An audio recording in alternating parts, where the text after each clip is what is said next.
Quieren convencer a los mexicanos de que aquí nada más hay de dos sopas. En 2024 o se vota por la dictadura o se vota por la democracia. O se vota por la dictadura o se vota por la democracia. Y Broso tiene razón. Ya vivimos décadas de la dictadura perfecta con el PRI. México ya se enfrentó al fracaso y la imposición con el PAN. Los mexicanos desde 2018 dejaron de votar por la dictadura y le apostaron a la democracia con ayuda del voto masivo. El discurso de la dictadura de Morena, López Obrador, un peligro para México, está ya muy gastado como para seguir utilizándolo en contra de Claudia Sheinbaum. Pero absolutamente autoritaria también. Es autoritaria. Sobre todo cuando en 6 años no nos convertimos ni en Cuba ni en Venezuela. López Obrador no es Nicolás Maduro y no es Hugo Chávez. México no es Venezuela. Y además el dictador nunca se religió.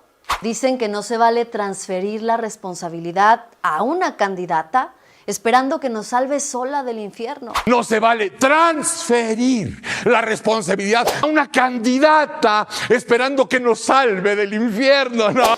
El problema es que Xóchitl Gálvez, esa candidata que según Broso nos va a salvar del infierno, es la misma que llega ardiendo en llamas rodeada de lo peor del Averno. Y el infierno ya lo vivimos en México, con la devaluación del peso cuando gobernaba el PRI, que hoy representa a Xóchitl Gálvez. Estoy orgullosa de caminar con el PRI.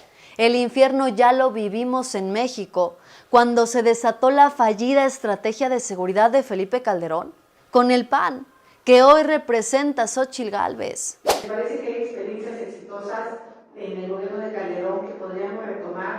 El infierno ya lo vivimos, con el Fobaproa, el aumento a los impuestos, los gasolinazos, las obras inconclusas, el olvido del pueblo, los fraudes y un país que no lograba levantarse de las ruinas, porque el PRI y el PAN, que hoy representa a Xóchitl Gálvez, lo tenían asfixiado los políticos y los corruptos, pero con sus bolsillos bien llenos y sus negocios floreciendo a costa del dinero del pueblo.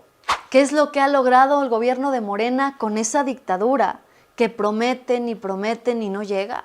López Obrador ha conseguido lo que era impensable para los gobiernos del PRI y del PAN.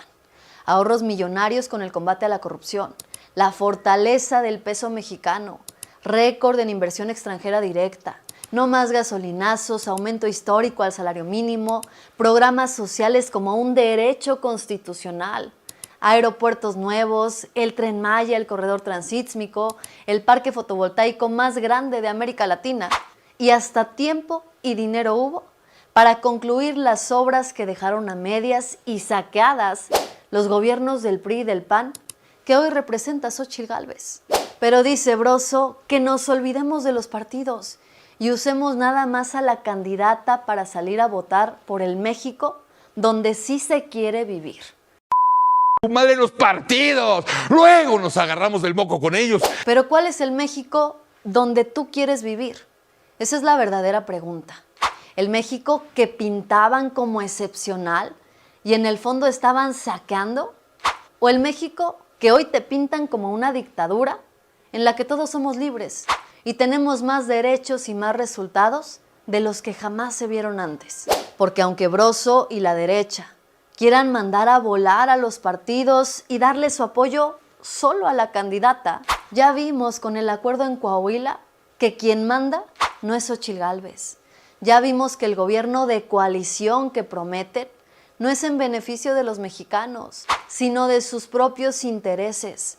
Ya comprobamos, gracias a Marco Cortés, el dirigente de Acción Nacional, que no han entendido nada en la oposición y se siguen repartiendo al país a su antojo y conveniencia. Se trata de cómo vamos a vivir los próximos 20 años. Broso tiene razón. La elección del 2024 se trata de cómo vamos a vivir los próximos 20 años. ¿Le vamos a regresar el poder a quienes ya demostraron su ambición desmedida? ¿Le vamos a dar la oportunidad al PRI y al PAN de volver a gobernar para regresar a ese país en el que la única opinión que se respetaba era la de los medios a los que el gobierno les pagaba y a los demás los reprimían, como a Carmen Aristegui, por ejemplo. Queremos volver a ese país donde las familias tienen miedo a la cuesta de enero.